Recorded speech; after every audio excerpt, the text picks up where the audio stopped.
Sejam bem-vindos para mais um episódio das Lendas dos Judeus. Se você é novo aqui, eu me chamo Hudson. Esse vídeo não é único, ele é uma sequência. Aqui na Lendas dos Judeus são 4 volumes, cada volume com seus capítulos. A gente está no final do volume 2, no capítulo 4, na saga de Moisés. O episódio anterior foi esse aqui, ó, o misterioso nascimento de Moisés, Midrash nas Lendas dos Judeus. Tá aqui em cima o título dos dois.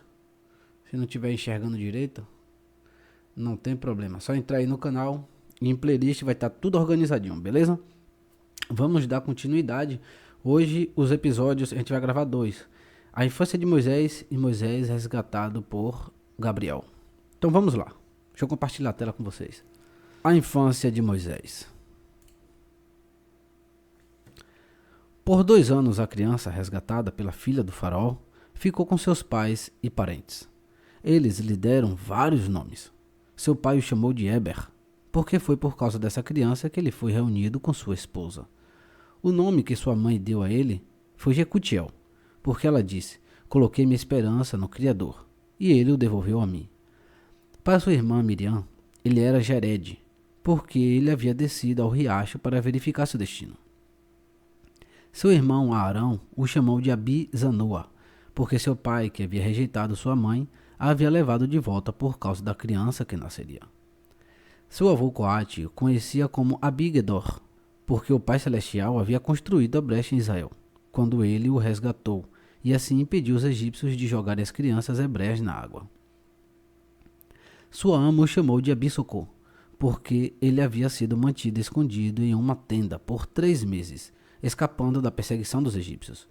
Israel o chamou de Semaías, filho de Natanael, porque em seus dias Deus ouviria os suspiros do povo e os livraria de seus opressores, e por meio dele, ele lhes daria sua própria lei. Seus parentes e todo Israel sabiam que a criança estava destinada a grandes coisas, pois ele tinha apenas 4 meses de idade quando começou a profetizar, dizendo: "Em dias vindouros receberei a Torá da tocha flamejante."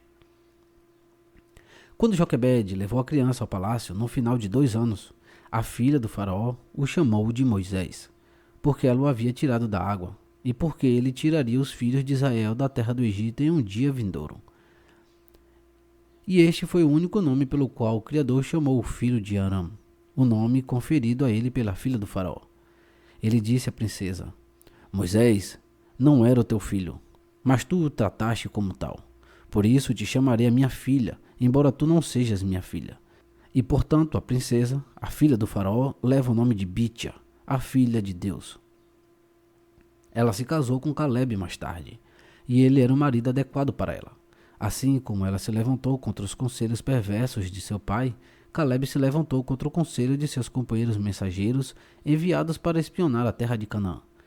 Por resgatar Moisés e por seus outros atos piedosos, ela foi autorizada a entrar viva no paraíso. Para que Moisés pudesse receber o tratamento na corte geralmente concedido a um príncipe, Bitia fingiu que estava grávida por algum tempo antes de mandá-la embora da casa de seus pais. Sua mãe adotiva, real, o acariciava e beijava constantemente, e por conta de sua beleza extraordinária, ela não permitia que ele saísse do palácio. Quem quer que o visse não conseguia parar de olhar para ele, por isso Bitia temia deixá-lo fora de sua vista. O entendimento de Moisés estava muito além de sua idade. Seus instrutores observaram que ele revelava uma compreensão mais aguçada do que o normal em sua idade. Todas as suas ações na infância prometiam outras maiores depois que ele chegasse à condição de homem. E quando ele tinha apenas 3 anos, o Criador lhe concedeu um tamanho notável. Quanto à sua beleza, era tão atraente que frequentemente aqueles que o encontravam enquanto ele era carregado pela estrada eram obrigados a se virar e encará-lo. Eles deixavam o que estavam fazendo e ficavam parados por um bom tempo, olhando para ele, pois a beleza da criança era tão maravilhosa que prendia o olhar do espectador. A filha do faraó, percebendo que Moisés era um rapaz extraordinário, o adotou como seu filho, pois ela não tinha filhos. Ela informou ao pai de sua intenção a respeito dele com estas palavras: "Eu criei uma criança, que é divina em forma e de uma mente excelente, e como eu o recebi através da generosidade do rio de uma forma maravilhosa, pensei que seria apropriado adotá-lo como meu filho e como herdeiro do teu reino. E quando ela disse isso, ela colocou o bebê entre as mãos de seu pai, e ele o pegou e o abraçou perto do peito. Vamos continuar. Moisés, resgatado por Gabriel. Quando Moisés estava em seu 3º ano, o faraó estava jantando um dia com a rainha Alfar'anit, à sua direita, sua filha Bítia com o bebê, Moisés em seu colo à sua esquerda, e Balaão, filho de Beor, junto com seus 2 filhos e todos os príncipes do reino sentados à mesa na presença do rei. Aconteceu que o bebê tirou a coroa da cabeça do rei e a colocou sobre a sua. Quando o rei e os príncipes viram isso, ficaram aterrorizados, e cada um por sua vez expressou seu espanto. O rei disse aos príncipes: "O que vocês dizem? E o que vocês dizem, ó príncipes, sobre este assunto? E o que deve ser feito a este menino hebreu por conta deste ato?" Balaão falou dizendo: "Lembra-te agora, ó meu senhor e rei, do sonho que sonhaste há muitos dias, e como teu servo interpretou para ti. Agora, este é o filho dos hebreus em quem está o Espírito de Deus. Que meu senhor, o rei, não imagine em seu coração que, sendo uma criança, ele fez a coisa sem conhecimento, pois ele é um menino hebreu, e sabedoria e entendimento estão com ele. Embora ele ainda seja uma criança, e com sabedoria ele fez isso, e escolheu para si o reino do Egito. Pois esta é a maneira de todos os hebreus, enganar reis e seus magnatas, fazer todas as coisas astutamente para fazer os reis da terra e seus homens tropeçarem. Certamente tu sabes que Abraão, seu pai, agiu assim, que fez os exércitos de Nirode, rei de Babel, e de Abimeleque, rei de Gerar, tropeçarem. E ele se apoderou da terra dos filhos de Hete e de todo o reino de Canaã. Seu pai Abraão desceu ao Egito e disse de Sara, sua mulher: "Ela é minha irmã", a fim de fazer o Egito e seu rei tropeçarem. Seu filho Isaque fez o mesmo quando foi a Gerar, e habitou ali. E sua força prevaleceu sobre o exército de Abimeleque, e ele pretendia fazer o reino dos filisteus tropeçar, dizendo que Rebeca, sua mulher, era sua irmã. Jacó também agiu traiçoeiramente com seu irmão, e tomou dele seu direito de primogenitura e sua bênção. Então ele foi para Padã-Arã, a Labão, irmão de sua mãe, e obteve suas filhas dele astutamente, e também seu gado e todos os seus pertences. E ele fugiu e retornou à terra de Canaã para seu pai. Seus filhos venderam seu irmão José, e ele desceu ao Egito e se tornou um escravo. E ele foi colocado na prisão por 12 anos, até que o antigo faraó o libertou da prisão, e o engrandeceu acima de todos os príncipes do Egito por conta de sua interpretação dos sonhos do rei. Quando Deus fez uma fome descer sobre o mundo inteiro, José mandou buscar seu pai, e ele o trouxe para o Egito, seu pai, seus irmãos e toda a casa de seu pai. E ele o supriu com comida, sem pagamento ou recompensa, enquanto ele adquiriu o Egito e fez escravos de todos os seus habitantes.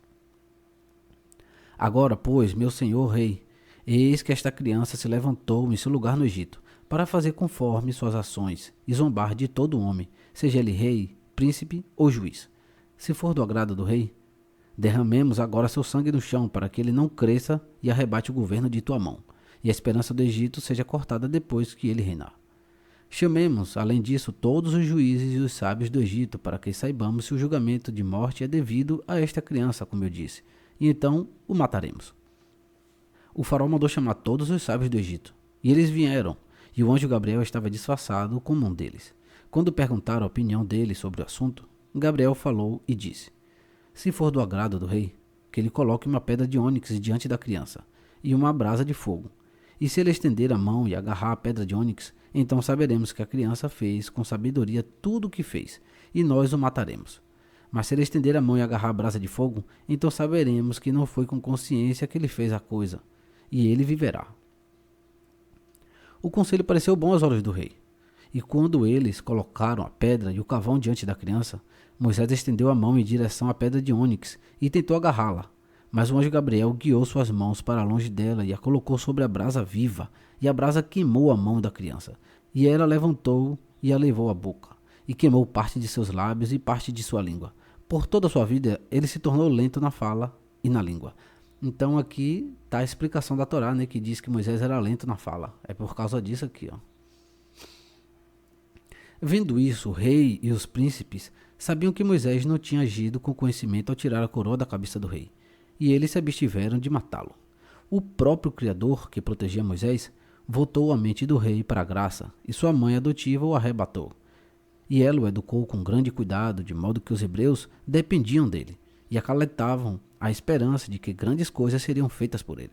Mas os egípcios suspeitavam do que se seguiria de uma educação como a dele. Com grande custo, professores foram convidados a vir ao Egito de terras vizinhas para educar a criança Moisés. Alguns vieram por conta própria para instruí-lo nas ciências e artes liberais. Em razão de seus admiráveis dotes mentais, ele logo superou seus professores em conhecimento. Seu aprendizado parecia um processo de mera recordação, e quando havia uma diferença de opinião entre os estudiosos, ele selecionava a correta instintivamente, pois sua mente se recusava a armazenar qualquer coisa que fosse falsa. Mas ele merece mais elogios por sua força de vontade comum do que por sua capacidade natural, pois ele conseguiu transformar uma disposição originalmente má em um caráter nobre e exaltado, uma mudança que foi ainda mais auxiliada por sua resolução, como ele mesmo reconheceu mais tarde. Após o maravilhoso êxodo dos israelitas do Egito, um rei da Arábia enviou um artista a Moisés para pintar seu retrato, para que ele pudesse ter sempre a semelhança do homem divino diante dele.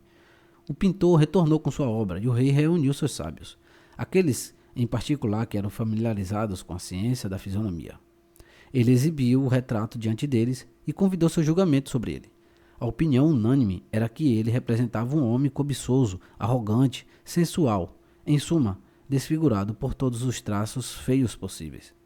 O rei ficou indignado que eles fingissem ser mestres em fisionomia, visto que declaravam que a imagem de Moisés, um homem santo e divino, era a imagem de um vilão. Eles se defenderam acusando o pintor, por sua vez, de não ter produzido um retrato verdadeiro de Moisés. Caso contrário, não teriam caído no julgamento errôneo que haviam expressado. Mas o artista insistiu que sua obra se assemelhava muito ao original. Incapaz de decidir quem estava certo, o rei árabe foi ver Moisés, e não pôde deixar de admitir que o retrato pintado para ele era uma obra-prima. Moisés, como ele viu em carne e osso, era Moisés sobre a tela.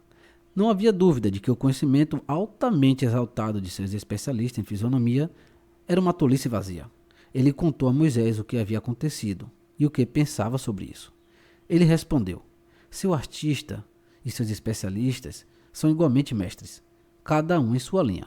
Se minhas belas qualidades fossem um produto da natureza, eu não seria melhor do que um tronco de madeira, que permanece para sempre como a natureza o produziu no início. Sem vergonha, eu te confesso que, por natureza, eu possuía todos os traços repreensíveis que seus sábios leram em meu quadro e me atribuíram, talvez em um grau maior do que eles pensam.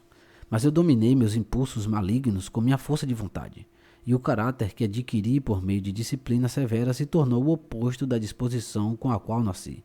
Por meio dessa mudança, operada em mim por meus próprios esforços, ganhei honra e elogios na terra e no céu. Essa da pedra de ônix que ele colocou na boca, né? A pedra de ônix não, a brasa, né? Que botou a pedra de ônix e a brasa. Isso eu já tinha visto, eu não lembro onde foi, se foi em Jazá, não lembro. Eu já sabia dessa, mas essa aqui do pintor que fez a obra de arte de Moisés, essa aqui eu não sabia não, essa é nova, hein? Deixa aí nos comentários o que você achou desse episódio. Até a próxima, fiquem na Shalom de Ar.